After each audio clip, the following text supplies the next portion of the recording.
बिस्मिल्लाहिर्रहमानिर्रहीम। अस्सलामुअलैकुम एवरीवन। आज हम बनाएंगे ज़बरदस्त किस्म की खट्टी मीठी और थोड़ी तीखी चटनी की रेसिपी। ये चटनी आपको वाकई उंगलियां चाटने पर मजबूर कर देगी, क्योंकि बड़े बड़े रेस्टोरेंट में मुख्तलिफ किस्म के स्नैक्स के साथ जो ग्रीन चटनी सर्व की जाती है, वही रेसिपी आज मैं आपको घर पर बनाने का सिंपल और आसान तरीका बताऊंगी। एक बार ये मज़ेदार चटनी बना लें और पूरा रमज़ान इंजॉय करें। चाहे समोसे पकौड़े हों, रोल कचौरी या फिर चाट दही बड़े, सब स्नैक्स को टेस्टी बनाने और नंबर 1 पर लाने वाली ये चटनी जरूर ट्राई कीजिए। तो चलिए फ्रेंड्स, फिर ये जबरदस्त किस्म की चटनी की रेसिपी हम बनाना शुरू करते हैं। तो सबसे पहले मैंने यहाँ पर ली है 2 चम्मच खट्टी इमली। इमली का हमने पल्प हासिल करना है, इसीलिए हम इसको एक बाउल में डालेंगे और अब तकरीबन 1 गिलास में इसमें पानी ऐड करूंगी।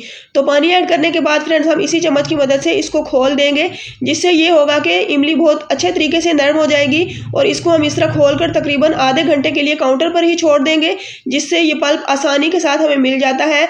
तो यहाँ पर मैंने इस इमली को खोल दिया है। अब मैं इसको काउंटर पर ही इसी तरह छोड़ दूंगी। तो जब तक बढ़ते हैं नेक्स्ट स्टेप की तरफ।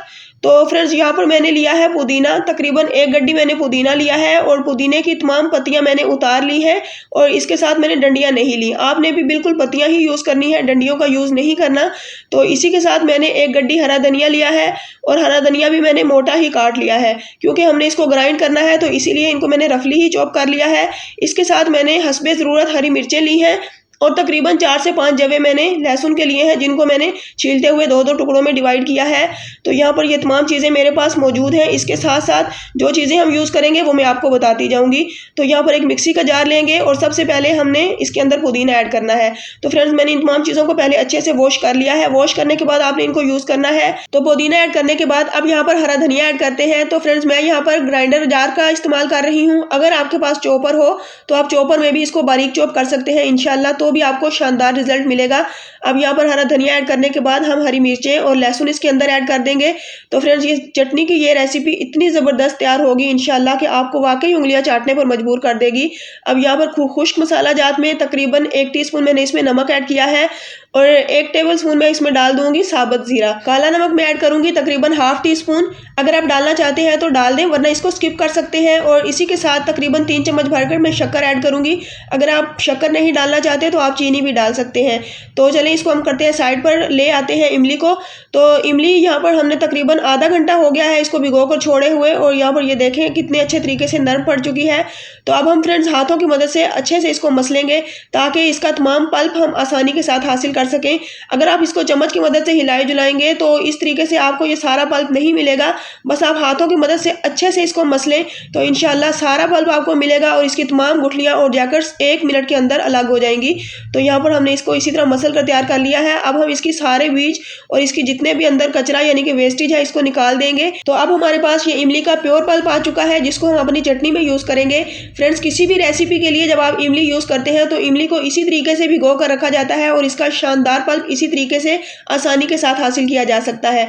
तो यहाँ पर इसको हम छान कर यूज़ करेंगे। थोड़ा सा मैं यहाँ पर पानी भी ऐड करूँगी, ताकि इसका तमाम पल्प हम आसानी के साथ हासिल कर सकें। अब एक चम्मच की मदद से हिलाते जुलाते इसको तमाम पल्प इसका हम निकाल देंगे और इसकी वेस्टेज को हम ज़ाया कर देंगे। तो ये देखें, हमारी चटनी अब ग्राइंड होने के लिए रेडी हो चुकी है। तो इसको हम ग्राइंड कर लेते हैं। तो अब ग्राइंड करने के बाद इसको मैं एक पैन में ऐड करूँगी, क्योंकि फ्रेंड्स हमने इसे बनाकर स्टोर करना है। तो स्टोर करने के लिए इसको हम थोड़ा सा पका लेते हैं, जिससे इसकी शेल्फ लाइफ बढ़ जाएगी। तो यहाँ पर हम इसको बनाकर महीने भर के लिए भी स्टोर करना चाहें तो इंशाल्लाह ये बिल्कुल भी ख़राब नहीं होगी। तो यहाँ पर हम इसको हिलाते जुलाते पकाएंगे तकरीबन 4 से 5 मिनट। तो यहाँ लगभग 4 से 5 मिनट हो चुके हैं और आप देख सकते हैं कि इसका हल्का सा कलर भी चेंज हो चुका है और इसमें अच्छा खासा बॉयल आ चुका है। तो 1 चम्मच भरकर इसमें मैंने व्हाइट विनेगर भी ऐड किया है, जिससे इसकी शेल्फ लाइफ भी मज़ीद बढ़ जाती है और एक टेस्टी सा इसके अंदर टेस्ट भी डेवलप हो जाता है। तो यहाँ पर अब हमारी चटनी मुकम्मल रेडी है। सिर्फ इसके अंदर अब हमने 1 चम्मच कॉर्नफ्लोर लिया है, थोड़ा सा पानी ऐड करने के बाद मैंने इसको मिक्स किया है और ये कॉर्नफ्लोर हम इसके अंदर डालकर अच्छे से इसको मिक्स कर देंगे, जिससे ये होगा कि चटनी हमारी गाढ़ी हो जाएगी और एक अमेजिंग सी थिकनेस इसके अंदर आ जाएगी। तो फ्रेंड, जो रेस्टोरेंट्स में हमें किसी भी स्नैक्स के साथ ग्रीन चटनी सर्व की जाती है, बिल्कुल वही चटनी जो कि आज मैं आपको सिंपल और आसान तरीके से घर पर बनाना सिखा रही हूँ। तो इसको ज़रूर ट्राई कीजिएगा, इंशाल्लाह मज़ा आ जाएगा।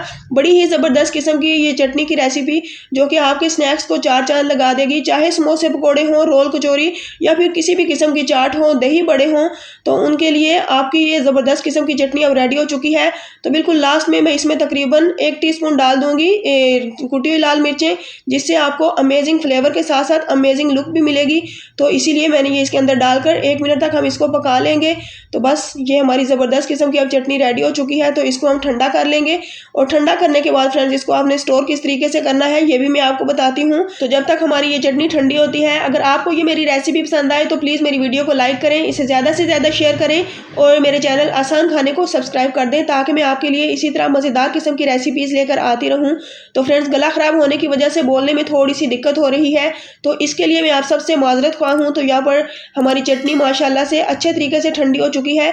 अब आप इसको किसी भी किस्म के स्नैक्स के साथ सर्व कर सकते हैं, या फिर अगर आप इसको स्टोर करना चाहते हैं तो किसी भी एयर टाइट कंटेनर में डालकर इसको स्टोर कर सकते हैं। तो फ्रेंड्स अब आपको बड़े बड़े रेस्टोरेंट में ये चटनी खाने के लिए नहीं जाना पड़ेगा।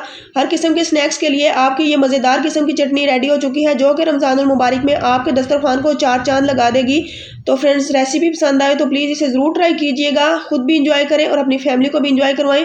दावत के लिए बना रहे हो तो रोज़ेदारों को ज़रूर से इंजॉय करवाएं। इंशाल्लाह सब दुआएं देने पर मजबूर हो जाएंगे। तो फिर नेक्स्ट इंशाल्लाह लेकर आऊँगी बड़ी ही अमेजिंग और मज़ेदार रेसिपी। मुझे अपनी दुआओं में याद रखिए। अल्लाह हाफिज़।